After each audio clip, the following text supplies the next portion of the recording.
Hello my Maxim মাঞ্চার্স, স্ট্রিমের জন্য প্রস্তুত? ঠিক আছে। ফ্রি ফায়ারের সাথে কাজ করছি 2 বছর ধরে। তো ফ্রি ফায়ারের সাথে আমি কাজ করি তাদের ম্যাক্সিম ক্যারেক্টারের ভয়েস ওভার দেওয়ার জন্য। তাদের যে ইভেন্টগুলোতে ম্যাক্সিমের যে ভয়েস ওভারগুলো থাকে সেগুলো আমি দিয়ে থাকি। তো ম্যাক্সিমের ভয়েস ওভারটা থাকে ঠিক এরকম যে, টেবিল বিল্ডিং থেকে ম্যাক্সিম বলছি, পর্দার আড়ালে কী চলছে সে সম্পর্কে কিছু ইনসাইড স্কুপ দেখতে চান, আমাকে অনুসরণ করুন।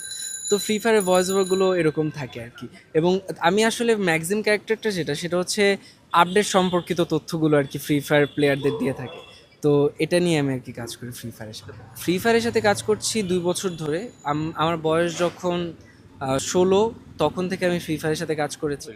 আসলে তাদের একটা অডিশন তারা পোস্ট করে, যে অডিশন ম্যাক্সিম ক্যারেক্টারের জন্য ছিল। তো সেই অডিশনে আমি অ্যাপ্লাই করি, আমার ভয়েস ওভার সাবমিট করি। তো তারা যেমনটা চাচ্ছিল সেটার সাথে মিলে যাওয়ার পর তারা আসলে আমাকে সিলেক্ট করে ম্যাক্সিমের জন্য। তারপরে আমার 3 ধাপে অডিশন দিতে হয়েছে। একবার হচ্ছে অনলাইনে, তারপরে তাদের অফিসে যেয়ে, তারপরে আবার অনলাইনে দিতে হয়েছে, যাতে তারা বুঝতে পারে যে ম্যাক্সিমের জন্য আমার ভয়েসটাই পারফেক্ট কিনা। হ্যালো মাই ম্যাক্সিম মাঞ্চার্স, কেমন আছো তোমরা সবাই?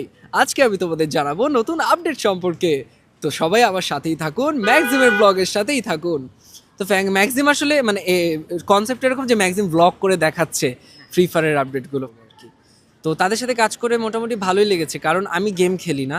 কিন্তু যখন আমি দেখি অন্য গেমারদের মোবাইলে অ্যাড আসছে এবং সেখানে আমার কণ্ঠ, তো সেই অনুভূতিটা আসলে প্রকাশ করার মতো না।